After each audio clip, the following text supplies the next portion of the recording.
The first time I tried to visit Fushimi Inari, I got scared away by the crowds, and I kept putting off going because there was no urgency. I live 45 minutes away. I could go anytime. But now that I'm winding down my time in Japan, I finally went.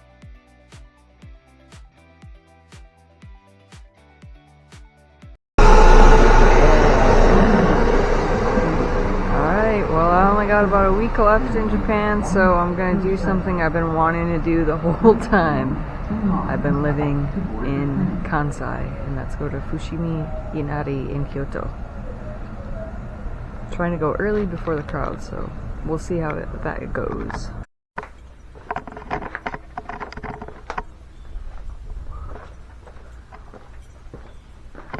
I'm trying to get away from the crowds. I know this goes a really long way, so I'm trying to like rush up to the top before it gets super crowded. I'm so scared of the crowds.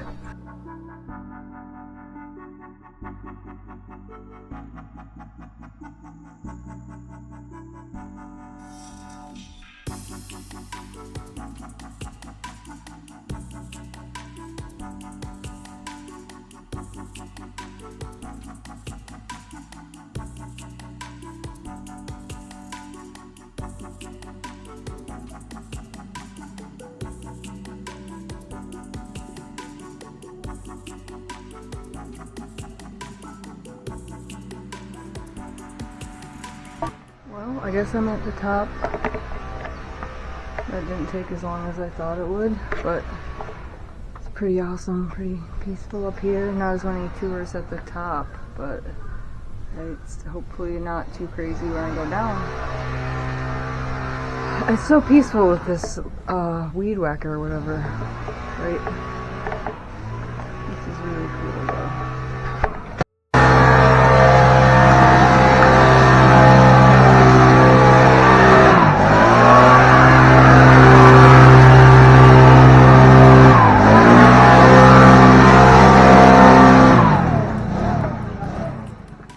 That was not the top. There's a lot more. There's a lot different paths you can take. This one looks like it goes up a lot higher, so let's see. Okay, now this is where it's real peaceful up here. Getting pretty high up now. This is awesome.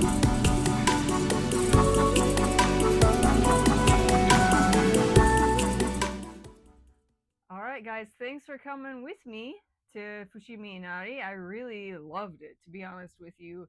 I've been to a few like major world tourist attraction type places in my day, and sometimes they're a little disappointing because you're like, oh my gosh, this is this super famous place like Machu Picchu or whatever. Honestly, I felt a little bit sad when I was at Machu Picchu, which has nothing to do with that, but you know, I mean, sometimes you can feel like emotionally a little bit disappointed when you go to these big famous places, and I didn't feel like that. I felt like super like satisfied, actually. You know, that's a good word. I was like, I had high expectations. It looked so cool and beautiful in the pictures, and it did not disappoint. And I've heard like people talk about walking up there it being quite a hike. It actually was, you know, like I wasn't really thinking about the physicality of it, but it actually is pretty difficult.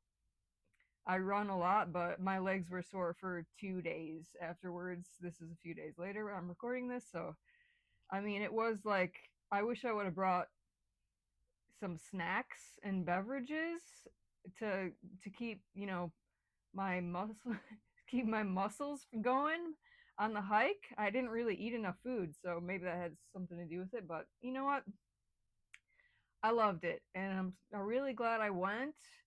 Wish I would have went sooner. I might have, you know, had time to go more than once then, but it was definitely worth it, and you should definitely go early in the morning. Honestly, the first time I went, it was probably like 11 a.m. or so, and like I really like this is the street that I was trying to walk up to it at, and it was completely filled with people. I'm not exaggerating.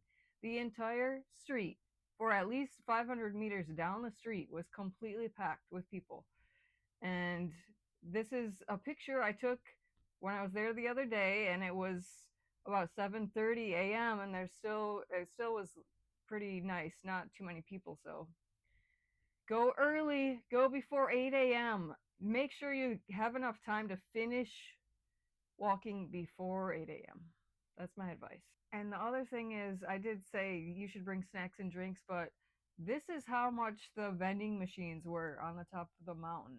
The most expensive vending machines I've seen the entire time I've lived in Japan. Price gouging. Shameful. Anyway, thanks for watching my video. See you around.